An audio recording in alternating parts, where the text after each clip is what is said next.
Nous prions. À tes pieds, Seigneur notre Dieu, nous voulons écouter ta voix. Nous voulons t'entendre. Seigneur, qui sommes-nous pour parler en ton nom? Mais c'est par ta grâce. Par ta grâce seule, Seigneur, nous ne le méritons pas. Lorsque ta voix se fait entendre, nous ne méritons pas écouter ta voix. Mais c'est par la grâce. Et c'est par ta grâce que nous nous tenons à cet instant. Nous voulons parler comme le prophète Samuel en disant, Seigneur, parle. Tes serviteurs écoutent. En ce premier dimanche de l'année 2018, Seigneur notre Dieu, tu es le Dieu des temps, le Dieu des circonstances. Tu es le Dieu des nations. Tu es celui qui dirige nos vies. Seigneur, rien n'est caché à tes yeux. C'est toi qui as fixé le temps des nations. C'est toi qui gères l'horloge des nations. C'est toi qui gères l'horloge de nos vies. Oh Dieu, nous te célébrons. Nous te louons. Car tu es véritable. Tu es vrai. Tu es authentique. Seigneur, humblement, nous voulons écouter ta voix afin de faire ta volonté. Car ta volonté, ce que tu veux, ce que tu désires, est plus grand que ce que nous pouvons nous désirer. Autant le ciel est élevé au-dessus de la terre, autant tes pensées sont au-dessus de nos pensées. Seigneur, que cela s'impose à nous en ce début d'année, que ta pensée s'impose au-dessus de nos pensées. Seigneur notre Dieu, afin de faire non pas notre volonté, mais ta volonté. Viens au milieu de nous, Saint-Esprit, viens nous éclairer par ta parole. Viens nous éclairer. Au nom de Jésus, notre Seigneur. Amen. Que Dieu vous bénisse abondamment. En ce début d'année 2018, nous voulons libérer, comme nous l'avons chanté en langue fang tout à l'heure, la traduction dit, il nous faut connaître les temps du Saint-Esprit. Il nous faut discerner les temps. Jésus a dit, vous savez discerner l'aspect du ciel, mais vous ne savez pas discerner en quel temps nous sommes. L'Église doit être capable de discerner les temps, car c'est en fonction du temps que Dieu agit, que Dieu se manifeste. Sa faveur ne peut pas se manifester hors de sa volonté, hors de son temps. L'Église doit le comprendre, plus que par le passé. C'est pour cela que je demande au Saint-Esprit de nous ouvrir l'intelligence. Vous savez, il y a des moments, Jésus était obligé de parler en parabole afin de ne pas diluer la puissance du message, la puissance de la parole. Et ce matin, je me sens investi de parler dans cette dimension. Si vous ne comprenez pas pendant que je parlerai, ne vous inquiétez pas, car tout le mois de janvier, le Seigneur va nous équiper à comprendre la vision, à comprendre la pensée. Permettez-moi de la libérer, de la déclarer, j'ai envie de dire, à l'état brut. Voici ce qui est tombé à mes oreilles, le mystère du troisième jour. Le mystère du troisième jour. Le mystère du troisième jour. Le premier texte que nous lisons, c'est Genèse chapitre 15, le verset 7.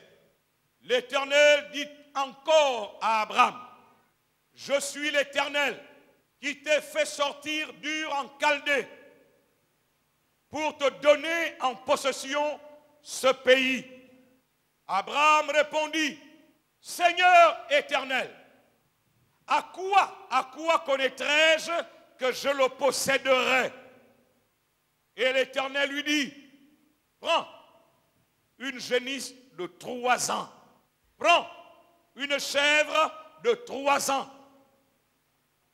Prends un bélier de 3 ans, une tourterelle et une jeune colombe. » Retenez bien, je voudrais vous parler du mystère du troisième jour.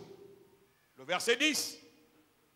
Abraham prit tous ces animaux, les coupa par le milieu et mit chaque morceau l'un vis-à-vis de l'autre.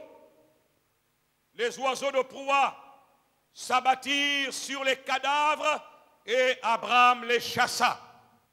Je voudrais reprendre le verset 11. Car Abraham ici, nous pouvons l'incarner, vous et moi.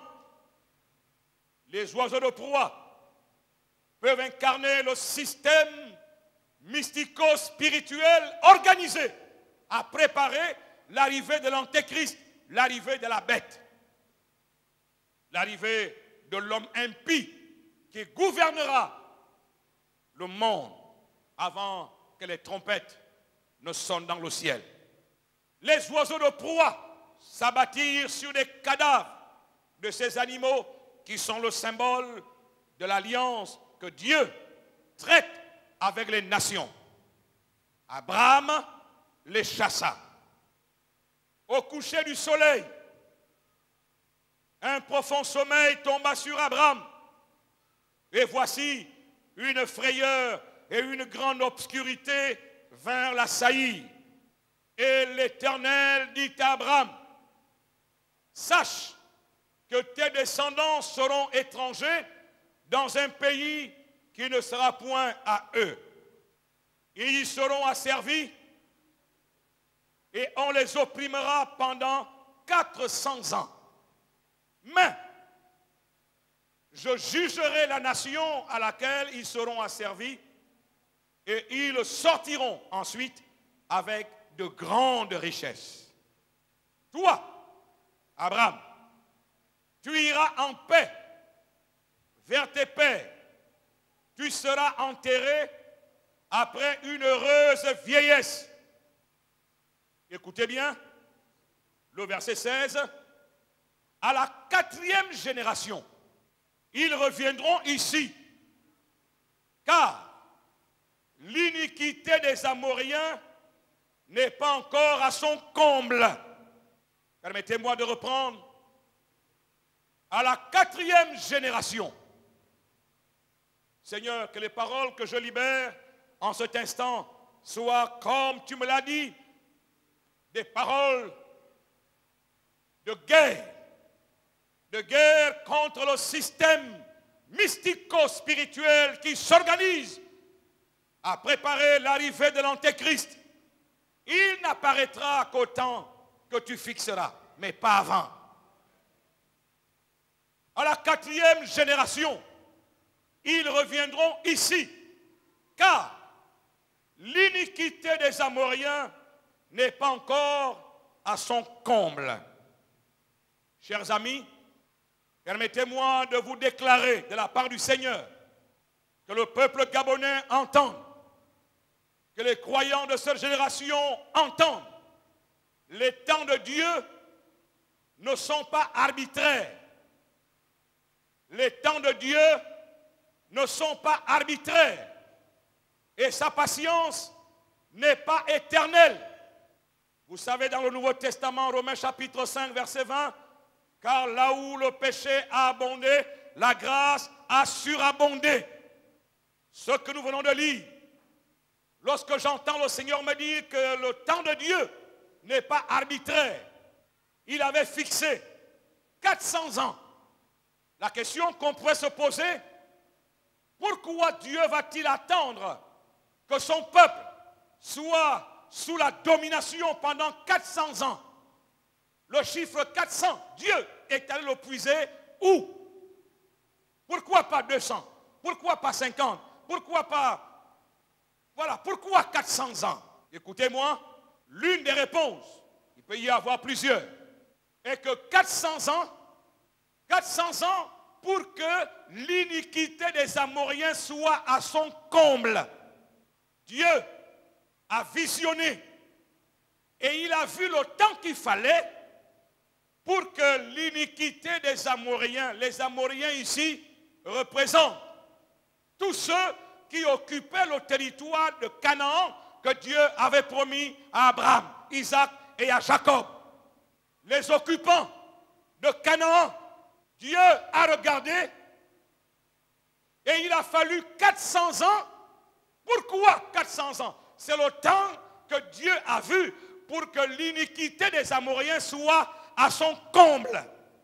Mais la Bible nous révèle que le peuple d'Israël a fait 430 ans. 430 ans au lieu de 400 ans. Pourquoi? Parce que les 30 ans qui se sont ajoutés, les 30 ans, pour que l'obéissance des élus soit au niveau de la délivrance. Le niveau d'obéissance du peuple concerné, le niveau de foi du peuple dont Dieu parle. Dieu voulait préparer le terrain, préparer Canaan. Car si l'iniquité des Amoriens n'est pas à son comble, la justice divine, la justice de Dieu, ne peut pas se manifester au point d'amener son peuple et lui donner ce territoire. Il fallait une raison valable. Et Dieu, pour avoir cette raison valable, ça lui a coûté 400 ans. Mais il a parlé à Abraham, il a parlé à Isaac, il a parlé à Jacob. Il leur a dit que Dieu vous a donné le territoire et que peu importe la souffrance que vous endurez en Égypte, vous reviendrez ici à la 4e génération. Dieu l'a dit. Mais quand les temps furent accomplis, alors le regard de Dieu se tourne vers le peuple concerné. Le peuple sur qui Dieu veut s'investir pour sa délivrance. Lorsque Dieu a regardé, la foi n'y est pas. Le peuple est dans la résignation totale. Le peuple est dans, s'ils étaient les Gabonais, ils étaient dans l'expression « on va encore faire comment ?» Le peuple s'est habitué. Le peuple est devenu anesthésié de la souffrance. Mais Dieu avait besoin de la foi. Et lorsqu'il regarde, même l'homme qu'il avait choisi, Moïse, les 400 ans doivent s'accomplir. Il ne restait que 10 ans. Il ne restait que 10 ans pour que les 400 ans soient accomplis et que la délivrance s'opère. C'est en ce moment-là que l'homme de foi dont Dieu avait besoin, l'homme d'obéissance dont Dieu avait besoin, a pris la fuite.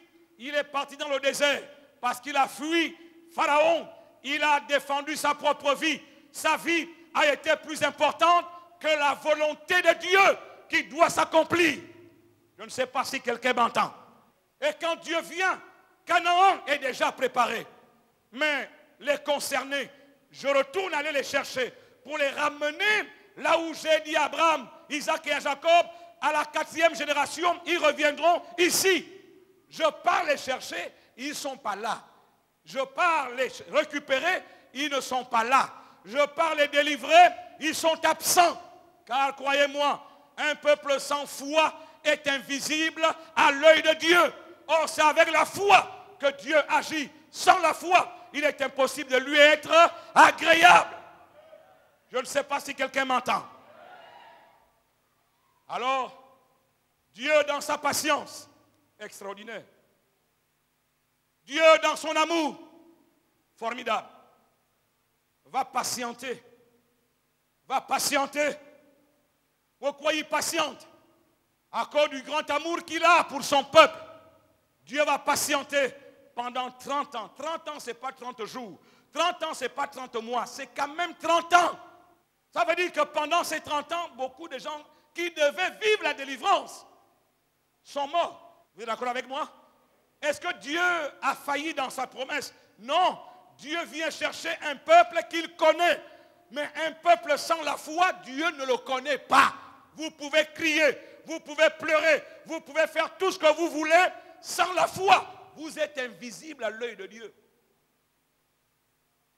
C'est fort de parler comme ça, mais nous sommes dans la dimension du mystère. Et le langage courant devient comme contradictoire. Comment peut-on dire que Dieu, nous sommes invisibles à l'œil de Dieu, Dieu qui voit tout, qui entend tout, qui sait tout?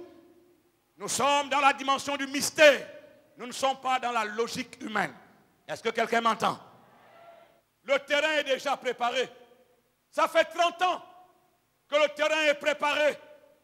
Ça veut dire que l'iniquité des Amoriens est déjà à son comble.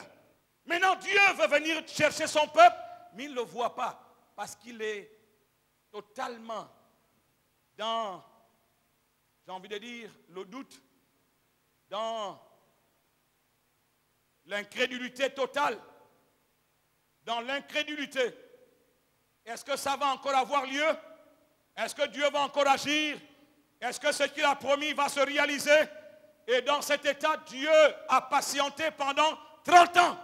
Et quand Moïse a rencontré Dieu, même Moïse, il a commencé à discuter.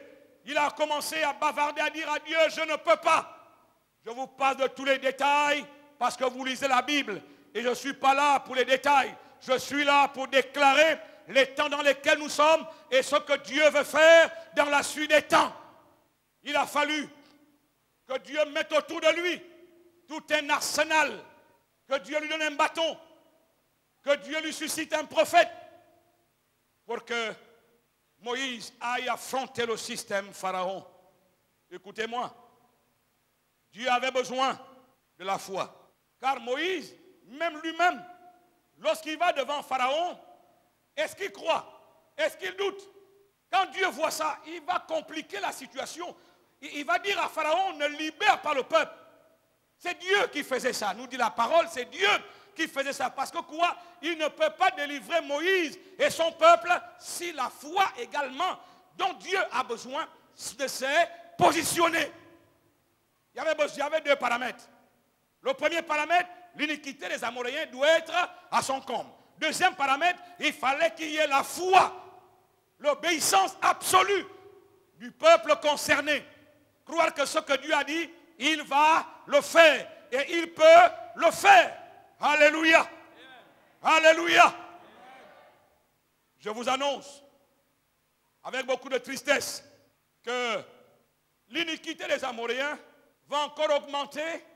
Dieu dans le ciel voit les atrocités qui se passent dans ce pays. Dieu n'est pas ignorant qu'une fille innocente. Oh, je pense à ses parents. Je pense à la mère et au père de cette jeune fille innocente que des bandits à Port-Gentil, ils l'ont fait boire de l'alcool, plutôt de la drogue. Ils l'ont violée. Après l'avoir violée, oh mon Dieu, tirer sur elle, elle meurt une bonne fois. Ils ont allumé le feu et la fille a été totalement calcinée, mais elle est encore vivante. Imaginez la souffrance. Imaginez ce père et cette mère qui viendra voir sa fille dans cet état après autant d'investissements.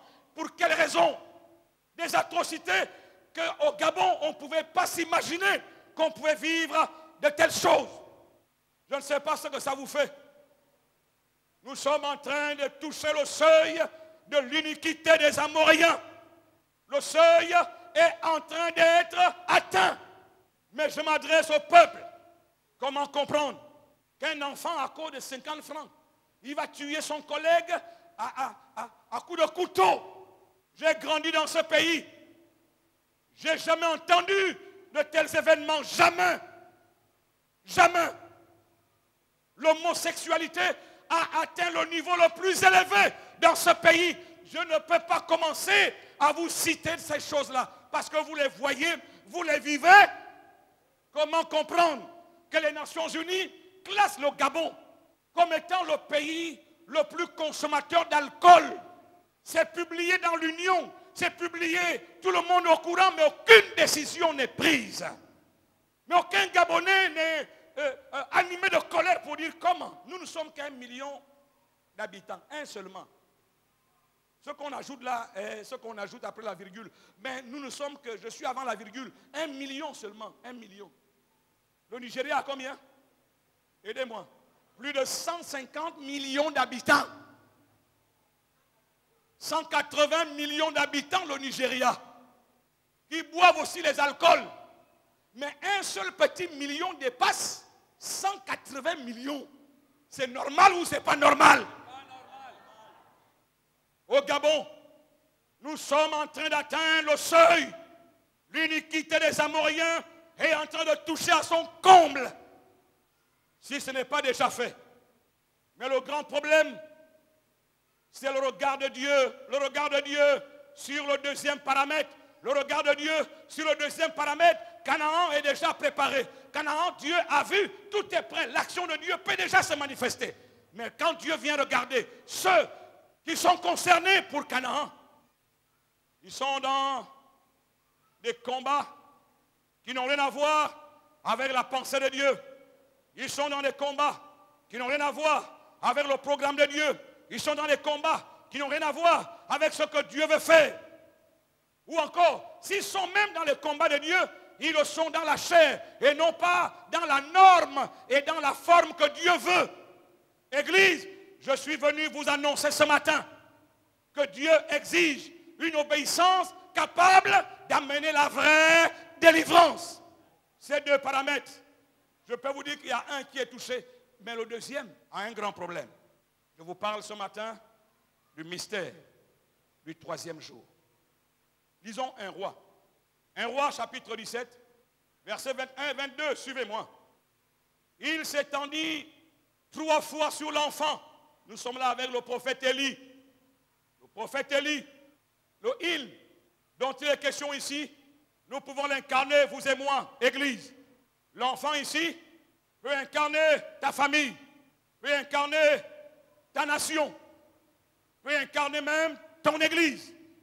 Et toi, tu peux incarner Élie, qui s'étendit 3 fois sur l'enfant, invoqua l'Éternel et dit, Éternel, mon Dieu, je t'en prie, que l'âme de cet enfant revienne au-dedans de lui. Écoutez la prière d'Élie, que tu peux incarner. Élie ne prie pas en disant, qui a jeté le sort à cet enfant? Qui a fait ceci à cet enfant? Qui a conspiré contre cette famille? Combien d'ennemis vous avez? Il n'a pas dit, Seigneur, regarde les ennemis de cette famille. Non. Non. Il n'a qu'une seule vision, une seule pensée. Cette pensée, il dit que l'âme de l'enfant revienne au-dedans de lui. Répétons ensemble, que l'âme de l'enfant revienne au-dedans de lui, tous ensemble. Encore une fois. S'il avait fait cette prière en notre présence, vous et moi, on a dit, mais lui là, il ne connaît pas le combat spirituel. Comment il va prier comme ça? Il doit d'abord terrasser, bombarder, tuer tous les ennemis de cette famille. Non! Il doit d'abord chercher à savoir qui est responsable du malheur de cette famille. Qui est responsable du malheur de cette famille? C'est qui? Vous voyez comment nous passons et nous perdons notre temps à chercher des boucs émissaires, alors que nous avons quelque chose d'essentiel à faire, de plus important. C'est la prière d'Élie. Élie que tu peux incarner. Et Élie dit, Seigneur, en d'autres termes, en gabonais, je m'en fous de ce qui est à l'origine de cette situation. D'accord? Y a-t-il des sorciers dans leur famille?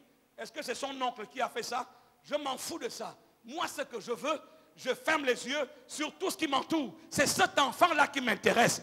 Je dis, c'est cet enfant-là qui m'intéresse, que l'âme de l'enfant revienne au-dedans de lui. Qui va prier comme ça pour le Gabon? Qui va prier dans cette dimension? Dieu vous interpelle ce matin. La Bible dit, l'Éternel écouta la voix d'Élie et l'âme de l'enfant revint au-dedans de lui et il fut rendu à la vie. Et il fut rendu à la vie. Il fut rendu à la vie. Oh, je vois ta famille, je vois ma nation, je vois mon église. Et il fut revenu à la vie. 3 fois, il s'est étendu sur l'enfant. Il n'a pas dit la première fois, j'ai échoué. Seigneur, pourquoi tu ne m'as pas exaucé? La deuxième fois, il n'a pas dit, Seigneur, j'ai échoué. La situation se complique. Qu'est-ce que les gens vont dire? La troisième fois, non, non, non, non, non. Lui, il s'en fout de tout ça. C'est une dimension de foi à laquelle le Seigneur veut voir les concernés de la promesse. Vous êtes les concernés de la promesse. Est-ce que quelqu'un m'entend? Élie s'étendit 3 fois sur l'enfant. Il dit, Éternel mon Dieu, je t'en prie, que l'âme de cet enfant revienne. Éternel mon Dieu, je t'en prie, que l'âme de cet enfant revienne. Je vous ai imagé ce que peut représenter cet enfant. Éternel mon Dieu, nous savons que tout est possible à celui à qui nous adressons nos prières. Nous savons que rien n'est impossible à Dieu. Il y a 2 paramètres. Il faut dire que le deuxième paramètre atteint le niveau exigé par Dieu. C'est ce qui s'est passé avec Élie. Oui, la mort a frappé. La mort a frappé, premier paramètre. Mais le deuxième paramètre, il fallait que la foi d'Élie soit à la dimension de la résurrection de l'enfant. Quelqu'un m'entend? 1 fois, rien. 2 fois, rien. 3 fois, rien.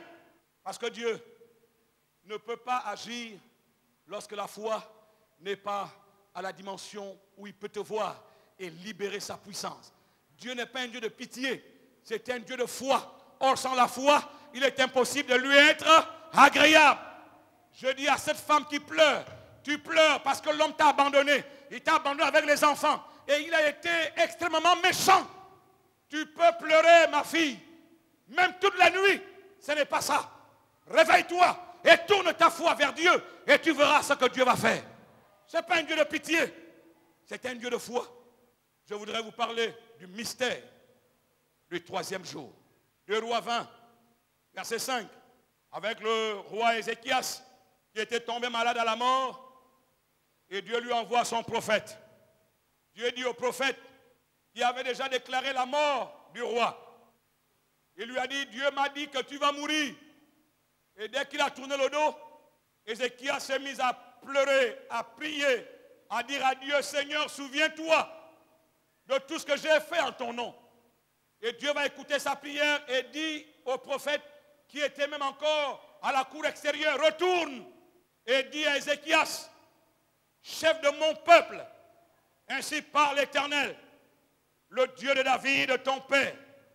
J'ai entendu ta prière, j'ai vu tes larmes. Voici, je te guérirai. Le 3e jour, est-ce qu'on peut répéter le 3e jour? Le 3e jour, tu monteras à la maison de l'Éternel. Verset 8. Ézéchias avait dit à Ésaïe, à quel signe connaîtrai-je que l'Éternel me guérira? À quel signe connaîtrai-je que l'Éternel me guérira? Et que je monterai, plus important, et que je monterai le 3e jour à la maison de l'Éternel. Et Ésaïe dit, voici de la part de l'Éternel le signe auquel tu connaîtras que l'Éternel accomplira la parole qu'il a prononcée. 2 points. L'ombre avancera-t-elle de 10 degrés ou reculera-t-elle de 10 degrés?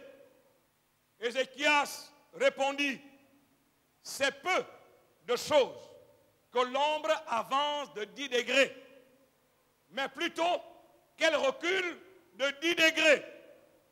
Alors Ésaïe le prophète invoqua l'Éternel qui fit reculer l'ombre de 10 degrés sur les degrés d'Akab où elle était descendue. Suivez-moi un instant et rapidement. Ézéchias, vous savez, quand on était jeune, quand j'étais au village, on n'avait pas de montre. Vous savez ça? Je savais qu'il est midi au moment où je marche sur l'ombre de mon corps. Là, je sais qu'il est midi. Je pouvais savoir qu'il est 15 heures par la distance de mon ombre. N'est-ce pas? Je pouvais savoir qu'il est 18 heures en fonction et de l'ombre et de la position du soleil. C'est comme ça que nous, on calculait les heures au village. En fait, le prophète Ézéchias avait bâti un monument. Et ce monument, l'ombre tombait sur les escaliers qui amenaient dans sa maison.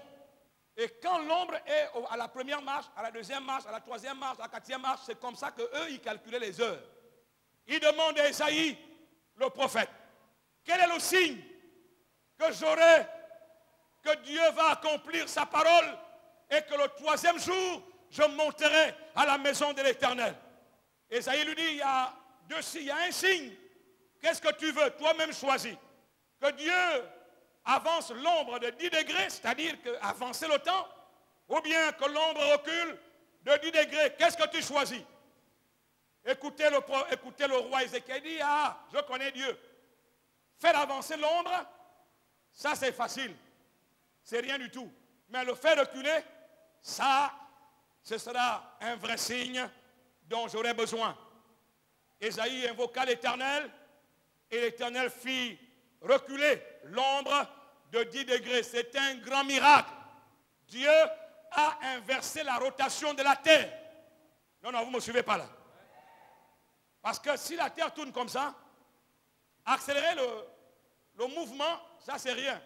Dieu peut souffler et puis, je veux avoir la preuve que Dieu va accomplir sa parole. Je demande quelque chose d'extrêmement compliqué. Qu'est-ce qu'il demande? Que Dieu fasse une rotation inverse de la terre. Est-ce que quelqu'un me suit là? Que Dieu fasse une rotation inverse et qu'il le fasse jusqu'à 10 degrés. Et quand je verrai ça, c'est-à-dire il est 15 heures, je vois l'ombre qui revient à midi. C'est un exemple que je prends. Au lieu que l'ombre avance, ça revient. Et ceci, pendant que je priais, j'étais enfermé et que j'écoutais ces paroles au plus profond de moi, j'ai vu tout de suite ce qui s'est passé à Golgotha. Lorsque Jésus a rendu l'âme, alléluia, en plein 15 heures, l'ombre a reculé. Quelque chose d'inouï. Mes amis, ce n'est pas de la blague. Lorsque nous parlons des histoires du Gabon, ce n'est pas de la blague des petits enfants, des excités spirituels. Ce n'est pas l'affaire des excités spirituels. Il faut que la rotation de la terre recule au lieu d'avancer. Ça là, ça n'appartient pas aux chrétiens qui sont attachés à leur ego, à leur bien-être terrestre, qui sont encore attachés au bien de la terre. Tout ça là, Dieu n'est plus à cette dimension-là. Il n'y a pas que Dieu qui peut vous donner ça. Le mariage, même un sorcier peut vous donner le mariage. La guérison, va à l'hôpital, on peut te guérir. La prospérité, sois compétent dans ton entreprise, tu seras prospère. Il y a plusieurs voies pour que tu puisses obtenir ce dont tu veux. Mais il y a quelque chose que Dieu seul est capable de te donner. Non, vous ne m'avez pas entendu là. Je dis aux chrétiens du Gabon, il y a quelque chose que Dieu seul est capable de vous donner. Il n'y a que Dieu seul. Le diable peut faire reculer la terre, une rotation à l'inverse. Il est capable de le faire? Non, il n'est pas capable de le faire. Il n'y a que Dieu seul. Je dis, il n'y a que Dieu seul. Je dis encore, il n'y a que Dieu seul. Dans ce pays, il n'y a que Dieu seul. En Afrique, il n'y a que Dieu seul. Je déclare dans ta famille, il n'y a que Dieu seul.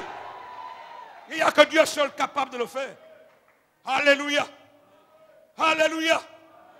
Et la Bible dit que le 3e jour, Ézéchias est monté à la maison de l'Éternel. Acclamons le Seigneur, s'il vous plaît.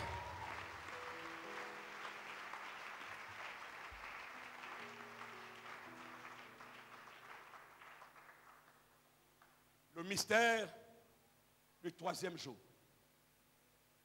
Matthieu 12, verset 40. Pour terminer. Jésus dit, car de même que Jonas fut 3 jours et 3 nuits dans le ventre d'un grand poisson. Jonas fut 3 jours et 3 nuits dans le ventre d'un grand poisson. De même, le Fils de l'homme sera 3 jours et 3 nuits dans le sein de la terre. Lorsque Pierre et ses amis ont entendu cette parole, ils avaient trouvé en Jésus l'espoir de leur positionnement social, de leur positionnement politique, de leur positionnement économique. Il y a eu plusieurs leaders, plusieurs prédicateurs, mais aucun d'eux n'a dégagé la puissance que dégageait Jésus. Ils ont reconnu que c'est lui le libérateur. Ils ont vu en lui, enfin, le vrai libérateur. Et effectivement, Jésus était le vrai libérateur. Mais ce que Pierre, Jean et Jacques et leurs amis n'ont pas su discerner, n'ont pas su voir, écoutez-moi, c'est que pour eux, il y avait une situation qui était là. La situation, c'est laquelle? Rome domine sur la Palestine. Rome domine le peuple d'Israël. Rome torture les Hébreux. Il y a eu plusieurs partis politiques, les Zélotes, qui se sont levés pour tenter de libérer Israël de cette emprise. Rien à faire. Et voilà un homme qui apparaît. Quand il parle à la mer, à la tempête se calme. Quand il est en retard et qu'il doit traverser le lac de Tibériade, il marche sur les eaux. Lorsqu'ils sont allés prier, il y a eu une transfiguration. Élie et Moïse sont venus s'entretenir avec lui. Et pendant qu'ils ont dit à Jésus, nous allons bâtir 3 tentes, une pour toi, une pour Élie et pour Moïse. Ils ont vu une nuée qui enveloppait le Seigneur Jésus. Et une voix, pas une voix de la terre, mais une voix qui vient du ciel en disant, celui-ci est mon fils bien-aimé, écoutez-le. C'est-à-dire, Pierre, Jean et Jacques ont eu le témoignage de Jésus lui-même, qu'il était envoyé de Dieu. Ils ont eu le témoignage des œuvres que Jésus réalisait. Mais ça là, ce n'était même pas suffisant. Mais ils ont eu, mes chers frères, ils ont eu le témoignage de Dieu lui-même. Celui-ci est mon fils, écoutez-le. Alors, qu'est-ce qu'on veut encore? Qu'est-ce qu'on veut encore? Nous avons tous les paramètres. Donc, voici notre leader, voici notre libérateur. Ils l'ont suivi. Mais quand Jésus dit, de même que Jonas fut 3 jours et 3 nuits dans le ventre de la mer, dans le ventre du poisson, le Fils de l'homme aussi fera 3 jours et 3 nuits dans le sein de la terre. Il a dit non, ce n'est pas pour ça qu'on te suit. Nous avons tous les témoignages, mais ce n'est pas pour ça. Libère-nous de Rome, libère-nous du pouvoir de Rome. Tu prends le pouvoir, nous serons tes collaborateurs. Moi, Pierre, Premier ministre certainement. L'autre sera ministre Judas voulait être ministre de l'économie et des finances, ainsi de suite. Donc chacun avait déjà vu son poste. Mais lui, il parle un langage qui n'a rien à voir avec leurs attentes. Quelqu'un me suit? Quelqu'un me suit? Mais écoutez-moi, Jésus n'est pas venu les libérer de Rome. Jésus n'est pas venu les libérer du pouvoir militaire de Rome. Il est venu les libérer d'un pouvoir plus puissant que le pouvoir militaire de Rome. Quelqu'un m'entend? Il ne faut pas amener Jésus là où il ne veut pas aller. Il ne faut pas l'amener partout, je vous en supplie. Je demande aux croyants, si les païens le font, ils n'ont qu'à faire. Mais n'amenez pas Jésus dans les combats qui ne sont pas les combats de Jésus. Et Pierre, Jean et Jacques ont été découragés parce que Jésus n'allait pas dans les combats qu'eux, ils voulaient. Vous avez vos combats à vous, mais Jésus a son combat. Mais son combat est plus fort, son combat est plus intense parce qu'il doit vous libérer d'une puissance qu'aucune autre puissance au monde ne peut égaler. Toute l'armée du monde entier rassemblée. Mais ce pourquoi Jésus est venu nous libérer, j'ai envie de dire, est milliards de fois supérieur à ses armées. Est-ce que quelqu'un m'entend? Il est venu pour ça. Il est venu pour ça. Jésus est venu pour ça. Libérer le peuple de la puissance du péché. Libérer le peuple de la puissance du péché. Nous sommes esclaves, pas du pouvoir politique. Nous sommes esclaves, pas du pouvoir économique. Nous sommes esclaves du péché. Si les chrétiens de notre génération, vous ne comprenez pas ça, alors vous allez être déçus. Parce que Dieu va attendre. Même 30 ans, il va attendre. Il est patient. Dites, Dieu est patient. Ah ah. Sa patience de foi est dans les endroits où nous ne voulons plus qu'il soit patient. Et c'est même là où lui, il est patient. Les témoins de Jéhovah ont annoncé qu'en 2000 temps, c'est la fin du monde. Si c'est vous qui fixez la fin du monde, pendant que Jésus a dit, personne ne le sait si ce n'est le Père lui-même. Et si le Père s'est trahi, en vous dévoilant la date, il va revenir à son principe, que c'est lui seul qui décide. Je reprends, c'est lui seul qui décide. En haut là-bas, je dis, c'est lui seul qui décide. Alléluia. Faites tous vos cinémas spirituels, c'est lui seul qui décide. Et quand il décide, il décide. La porte qui ouvre, personne ne peut la fermer. Celle que Dieu ferme, personne ne peut l'ouvrir. Alléluia. Il est venu pour ça. Et pour ça, le mystère du troisième jour. Le mystère du troisième jour est la solution, est la formule, est la voie pour que nous soyons délivrés de ce qui nous rend esclaves. Le peuple se souviendra de ce message en ce lieu. De quoi sommes-nous esclaves? Nous demandons la libération. Nous demandons beaucoup de grèves à gauche, de grèves à droite, de manifestations à gauche, de manifestations à droite. C'est bien. Ce n'est pas mauvais, je vous encourage. Mais la vraie question, c'est que de quoi sommes-nous esclaves? Ce papa qui a son salaire à la fin du mois et qui abandonne femme et enfants, pas pour aller faire quelque chose d'honorable. Il va faire des choses où on le ramène à la maison dans une brouette. Il est comment? Il est comment? Broueux. N'est-ce pas? Il est KO. Visibilité nulle. Plafond bas. Il fait pipi devant les enfants. Il a son salaire à la fin du mois. Cet homme-là est esclave de quoi? De la politique? Non. Il est esclave d'un péché. Il faut qu'il en soit délivré. Le mystère du troisième jour. L'Église ne doit pas s'éloigner du mystère du troisième jour. Nous sommes en 2018. Oh Dieu, le mystère du troisième jour. Écoutez ce qui s'est passé. Toujours dans Matthieu 27. Dans Matthieu 27 maintenant, versets 62 et 64. Voici, écoutez bien. On nous dit que le lendemain, qui était le jour après la préparation, les principaux sacrificateurs et les pharisiens allèrent ensemble auprès de Pilate et dirent à Pilate, Seigneur Pilate, nous nous souvenons que cet imposteur a dit, quand il vivait encore, après 3 jours, je ressusciterai. Ordonne donc que le sépulcre soit gardé jusqu'au 3e jour. Regardez-moi, s'il vous plaît. Je voudrais vous parler du mystère du 3e jour. Le diable, il n'est pas comme vous pensez. Deux fois, il capte les temps.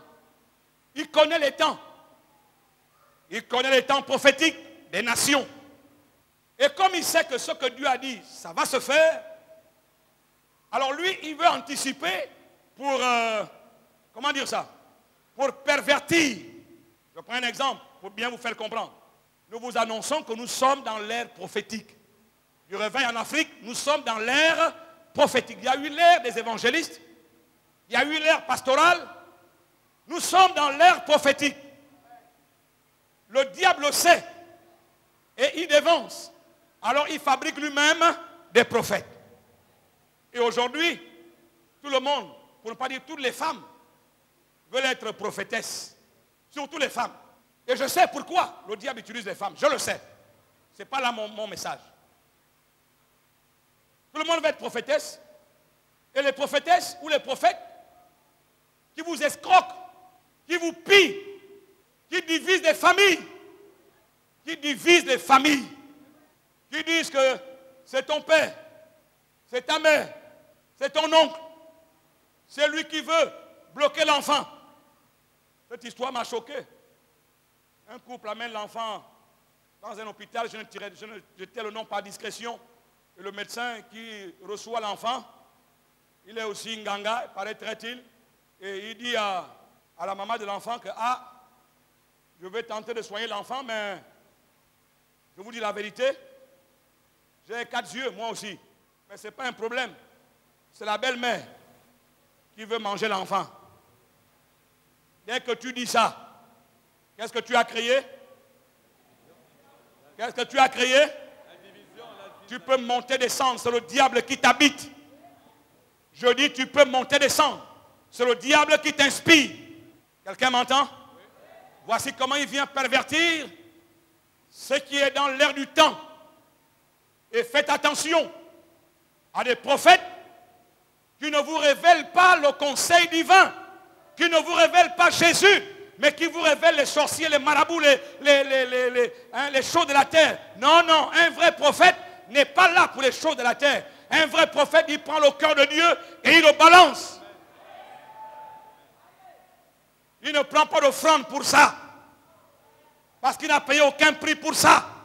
C'est un don, c'est une grâce qui vient de Dieu. Mais si vous-même, vous voulez volontairement dire merci à Dieu en faisant une offrande, ça vous regarde. Mais dès lors qu'on vous exige une offrande pour être consulté par un prophète, faites demi-tour. Je dis quoi? Faites demi-tour. Parce que ce dernier, il est possédé d'un esprit infernal. Ce n'est pas Dieu du ciel. On va le redire ici encore et encore. Même si vous ne nous aimez pas, ce n'est pas grave. Parce que vous aimez bien aller voir des prophètes pour qu'on vous dise. Et vous... Ainsi parle l'Éternel. Ainsi parle l'Éternel. Tous les sorciers qui vous mangent. Tous les machins, tout ça là. Allez, on va les... Non, non, non. Le problème n'est pas là-bas. Sois visible à l'œil de Dieu. Et c'est par la foi que Dieu te voit. Et ta foi. La Bible dit que celui qui s'approche de Dieu doit croire que Dieu existe. Et qu'il est le rémunérateur de ceux qui le cherchent. Et tous ceux qui veulent vivre pieusement en Jésus, qui s'éloignent de l'iniquité. Le péché, l'iniquité est la base de ce qui nous bloque. Ce n'est pas le diable. Le diable n'est rien.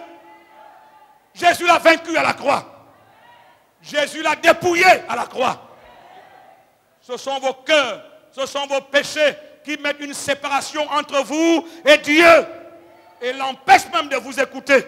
Mais je vous parle du mystère du 3e jour. Les souverains sacrificateurs, les scribes, 2 ordres qui ne s'entendaient jamais. Ils vont s'entendre cette fois-ci et en commun accord. Ils vont voir Hérode. Hérode qui était leur ennemi. Cette fois-ci, ils s'accordent. Le pouvoir religieux avec le pouvoir politique, ils s'accordent. Pour faire quoi? Pour empêcher que le 3e jour ne se réalise. Vous me suivez? Notre combat, c'est celui-là. Ils veulent empêcher que le 3e jour se réalise. Ils ont dit à Hérode, nous nous souvenons que cet homme a dit que le 3e jour, il va ressusciter. Alors, pour que ça n'arrive pas, prenez les soldats, mettez-les à la tombe et veillez. En d'autres termes, ils veulent que si Jésus se ressuscite là-bas, ils pensent que quand il va ressusciter, lui-même, il va pousser la pierre. Vous comprenez? Et quelqu'un qu'on a matraqué, qu'on a frappé, qu'on a blessé, qu'on a déchiqueté, même s'il ressuscite, il n'a aucune force pour pousser la pierre. Donc s'il essaie de pousser la pierre, nous demandons aux soldats d'être là pour bloquer la pierre. Quelqu'un me suit? Hein? Pour que dès qu'il se réveille là-bas, il va tenter de pousser. Et puis il va encore s'étouffer parce qu'il n'y a pas d'air. Il va mourir une deuxième fois et ce sera fini pour nous. Mais s'il sort de là, cette deuxième imposture va être pire que la première. Vous me suivez là? Ils veulent bloquer la tombe. Ils veulent bloquer la pierre. Afin que le troisième jour n'ait pas lieu. Parce qu'ils connaissent le mystère du troisième jour. Mais je suis venu ce matin de la part du Seigneur pour vous annoncer une bonne nouvelle.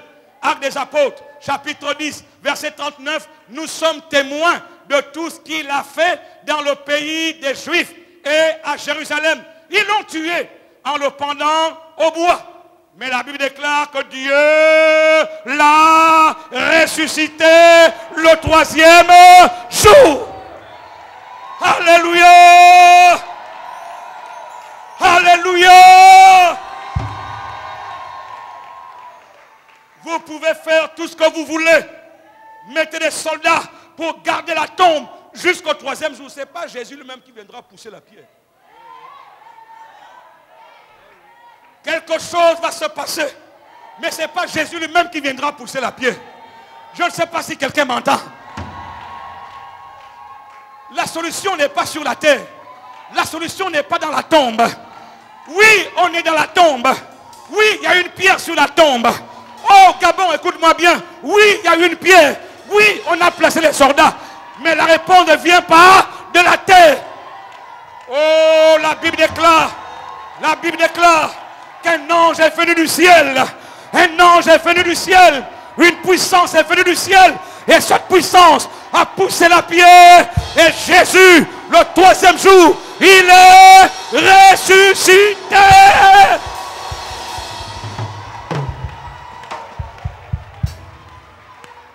Le troisième jour. Répétez après moi, le troisième jour. Le troisième jour. Dites après moi, le troisième jour. Le troisième jour. Je déclare pour l'année 2018, le troisième jour. 3 jours plus tard. Ils vont essayer de bloquer la pierre. Et ils l'ont même fait. Mais ils ne savent pas qu'au troisième jour, ce qui se passe là ne dépend pas des noms, ne dépend pas des systèmes, ne dépend pas des circonstances. Ça vient d'en haut. Pourquoi chercher parmi les morts celui qui est ressuscité? Le tombeau est vide. Pourquoi chercher parmi les morts Jésus qui est ressuscité?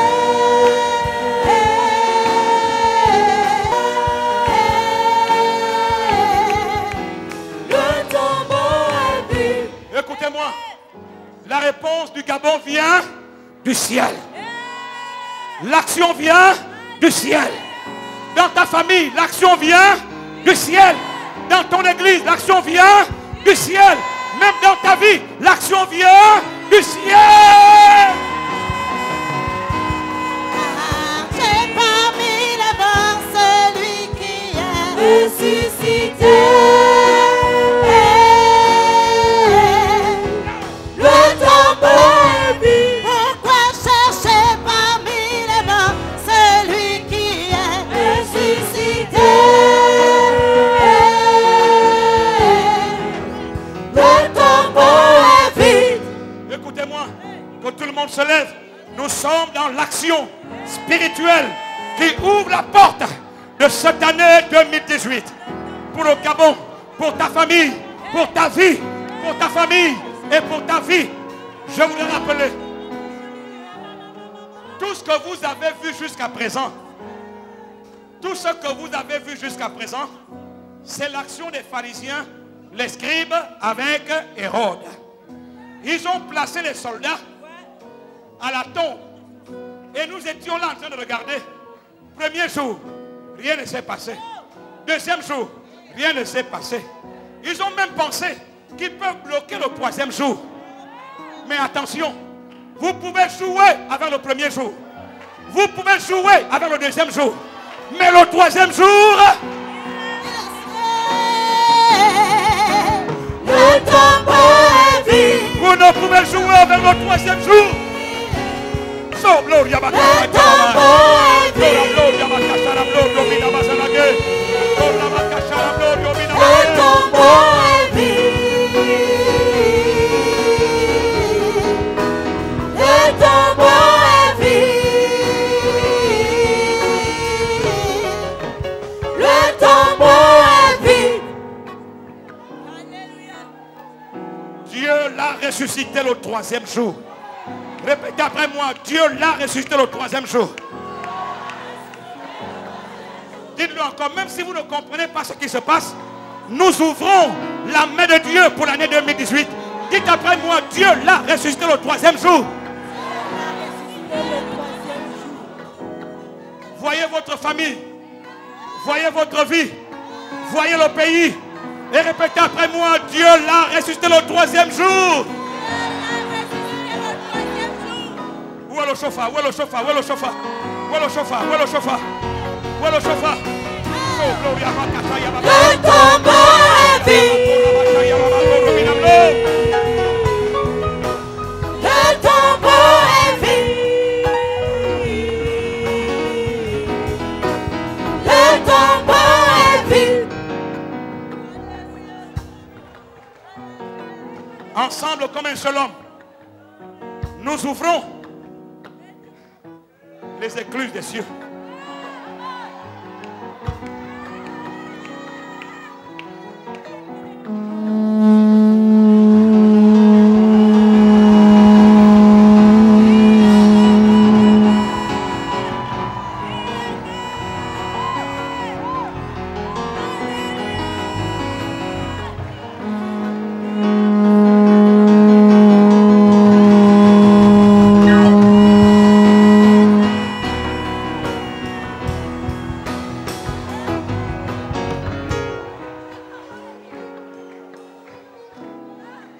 Je répète encore de la part du Seigneur.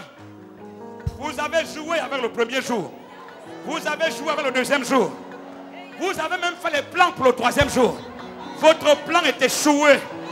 Votre plan va à l'échec. Je dis votre plan va à l'échec. Au nom de Jésus-Christ de Nazareth. Et ce matin, au son du chauffard,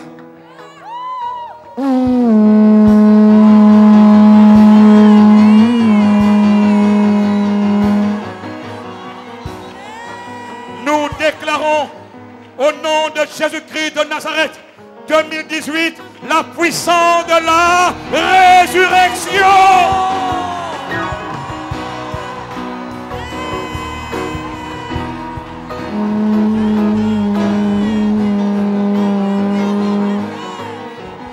Nous déclarons 2018 la puissance de la résurrection.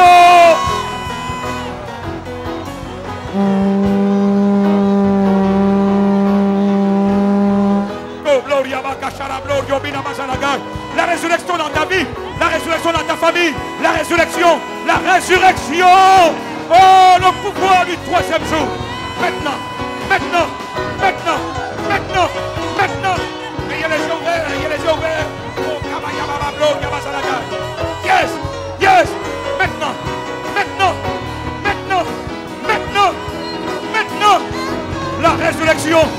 La résurrection. Le tombeau est vide. Le tombeau Au nom de est vide. Jésus-Christ de Nazareth. Le tombeau est vide. Le tombeau est vide. Le tombeau est vide. Levez vos deux mains. Voyez votre famille. Voyez votre vie qui était enterrée, bloquée Voyez la nation gabonaise. Et nous déclarons la puissance de la résurrection. Dites la puissance de la résurrection. Répétez la puissance de la résurrection. Répétez la puissance de la résurrection. La puissance de la résurrection. Ce qui était mort dans ta vie reprend vie. Au nom de Jésus. Au nom de Jésus. Au nom de Jésus. Au nom de Jésus.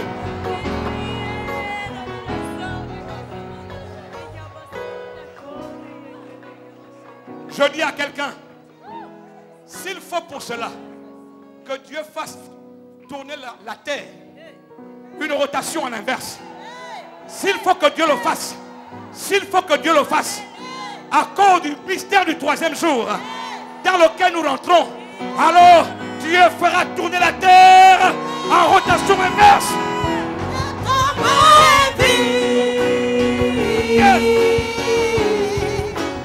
Le tombeau est vide. Le tombeau est vide. Le prophète Esaïe a invoqué l'Éternel et Dieu a ramené l'ombre de 10 degrés en arrière. Seigneur, répétez après moi, Seigneur, nous t'invoquons. Seigneur, nous t'invoquons pour la puissance de la résurrection. Au nom de Jésus-Christ de Nazareth.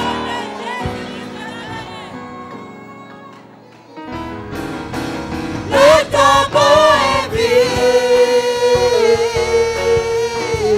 Que les bannières se lèvent. Le tombeau est vide. Que les bannières se lèvent. Oh, gloria Baba. Le tombeau est vide. Lèvez les bannières. Le tombeau est vide. Le tombeau est vide. Lèvez les bannières. Il le fera. Le tombeau est vide. Le tombeau est vide. Le tombeau est vide. Le tombeau est vide. Oh, gloria Baba. Carabako, Robina, Gloria, Robina, Mazamage. Korabaka, Le Shalababa. tombeau est vide. Le tombeau est vide. Le tombeau est vide.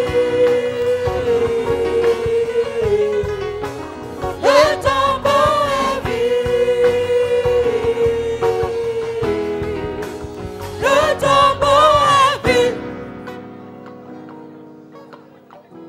De la part du Seigneur, la voix des prophètes de mensonges, ni écho, ni audibilité, leur voix ne se fera plus jamais entendre. Car la majorité de ces faux prophètes sont dans l'organisation pour bloquer la pierre. Pour bloquer la pierre. Mais nous vous annonçons une bonne nouvelle. Que le troisième jour, Dieu l'a ressuscité.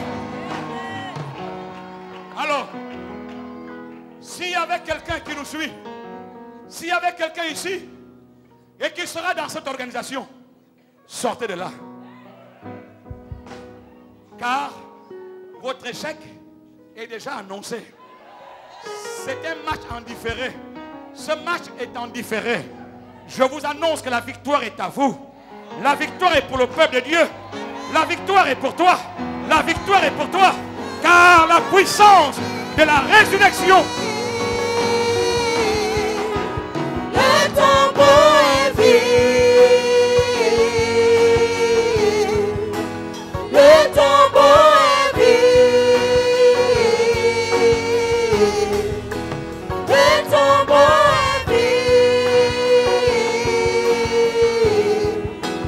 Le tombeau est vide.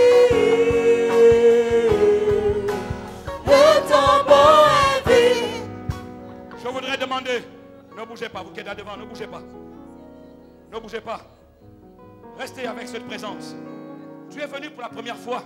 Tu n'as jamais donné ta vie au Seigneur. Viens te joindre à l'équipe des prophètes qui sont au devant de l'autel. Viens, tu viens pour la première fois. Tu n'as jamais donné ta vie au Seigneur. Venez devant, venez devant. Oui maman, viens, viens.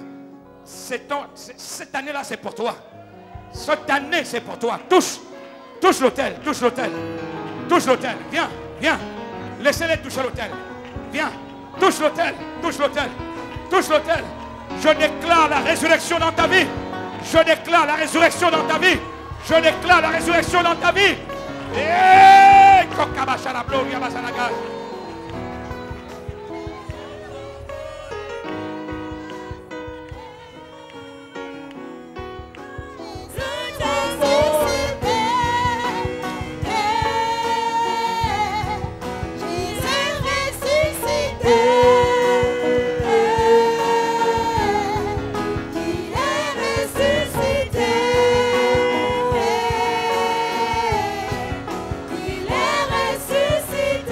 je déclare la résurrection, la puissance de la résurrection, la puissance de la résurrection, au nom de Jésus, au nom de Jésus-Christ de Nazareth. Maintenant.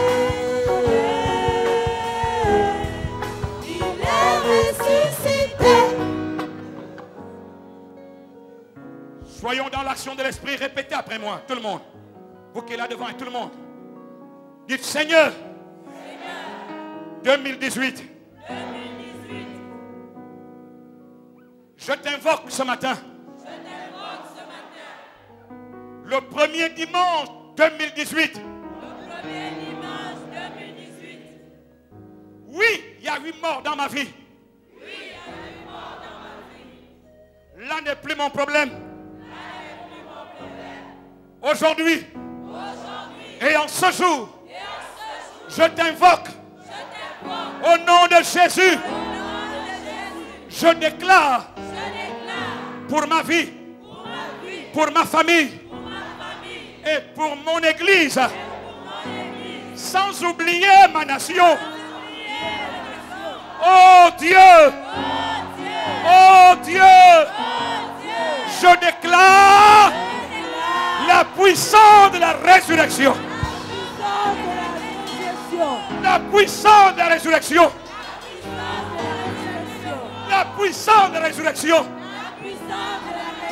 Au nom de Jésus-Christ de Nazareth.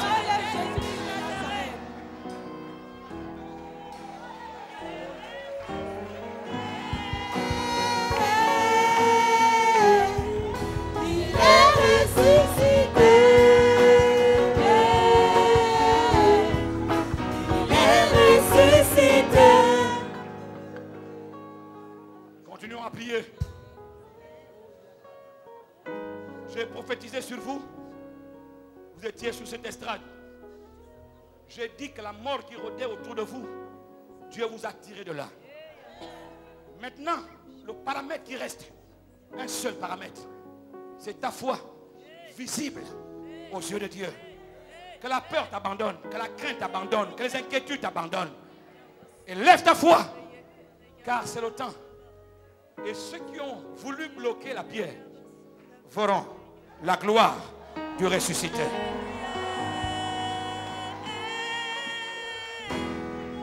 Il est ressuscité. Il est ressuscité. Il est ressuscité. Il est ressuscité.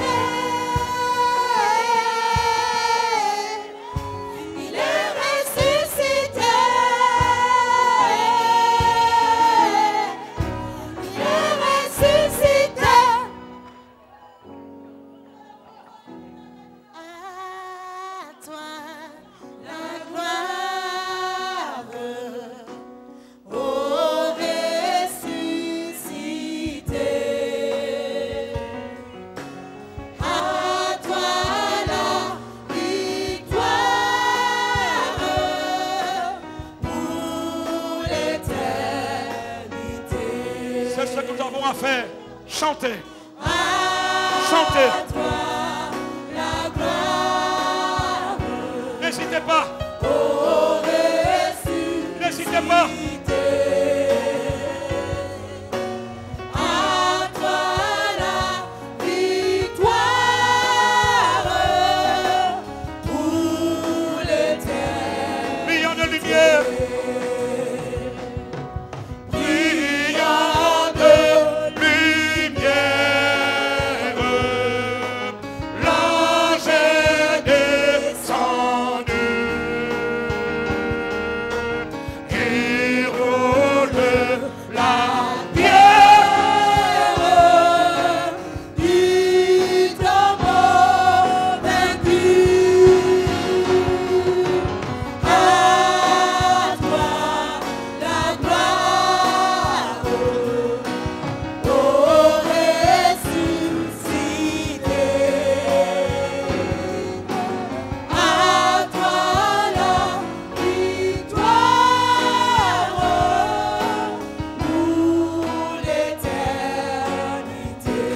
Encore, craindrais encore. Craindrais-je encore. Il vit à jamais. Il vit à jamais. Celui que j'adore. Yes. Celui que j'adore. Le prince de paix. Le prince de paix. Il est ma victoire, mon puissant soutien. Ma fille est ma gloire. Ma vie est ma gloire. Non, Je ne crains rien. à toi la gloire au ressuscité. À toi la victoire pour l'éternité.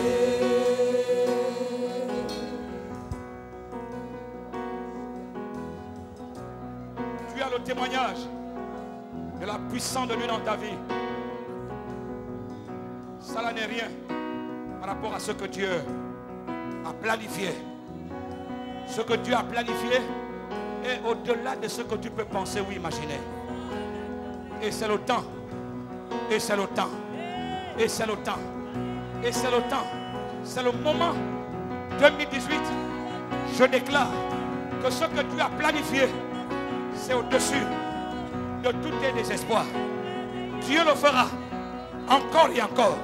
Ce qu'il a promis, il le fera. Plus que par le passé, c'est maintenant qu'il le fera. C'est maintenant qu'il le fera. C'est maintenant qu'il le fera. Alléluia. Élève ta voix, bénis le Seigneur. Il le fera encore. Jésus le fera encore. Ce qu'il a fait dans le passé. Jésus le fera encore. Il le fera encore. Jésus le fera encore. Ce qu'il a fait dans le passé. Jésus le fera encore. Il y a des choses que je vois que je ne peux étaler. Cette année, au torrent, nous allons vivre les mariages plus que par le passé.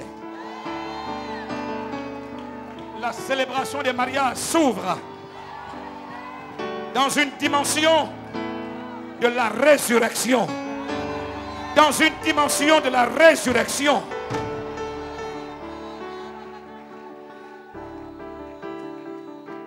Et les entrailles Les entrailles s'ouvrent. Je décrète Ephrata. Je décrète Ephrata. Je décrète Ephrata. Je décrète Ephrata. Je décrète Ephrata. Il le fera encore. Jésus le fera encore. Ce qu'il a fait dans le passé. Jésus le fera encore. Je vais vous demander, pendant que les bannières flottent et que 2 personnes viennent sur cette estrade pour me soulever ces 2 bannières, nous allons acclamer le Seigneur. Nous allons 3 fois au son du chauffard. Ne bougez pas. Ne bougez pas. 1 fois, au son du chauffard, nous acclamons. 2 fois, nous acclamons. La 3e fois, nous acclamons et nous poussons des cris de joie. C'est ainsi qu'on établissait les rois en Israël. N'est-ce pas? Lorsque le camp d'Adonijah a entendu les cris des femmes, ils ont compris que c'est foutu pour nous. Que c'est fini pour nous. Nous établissons Christ, trésor des nations, au son du chauffard.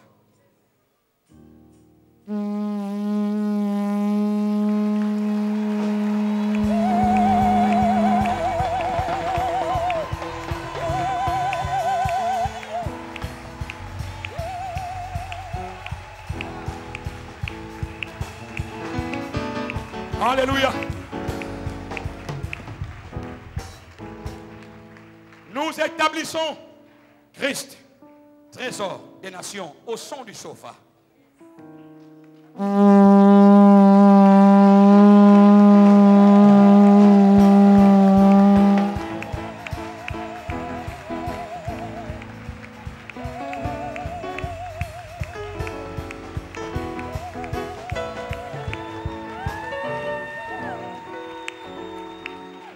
Et pour la 3e fois,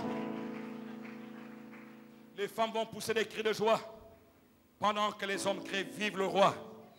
Si je ne vous arrête pas, si vous n'entendez pas « Amen, Amen, Amen, Amen », ne vous arrêtez pas. Nous sommes dans l'esprit, il y a des choses qui se passent. 3e son du chauffard.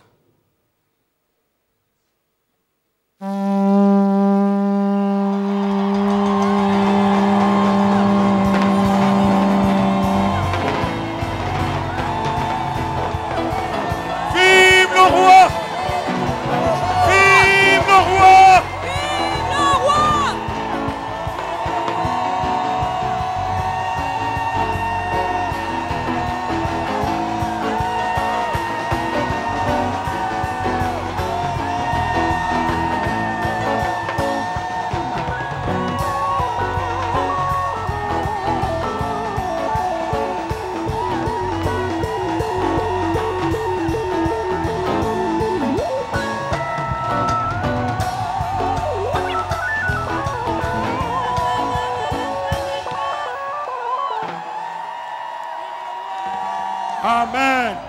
Amen. Amen. Amen. Vive le roi.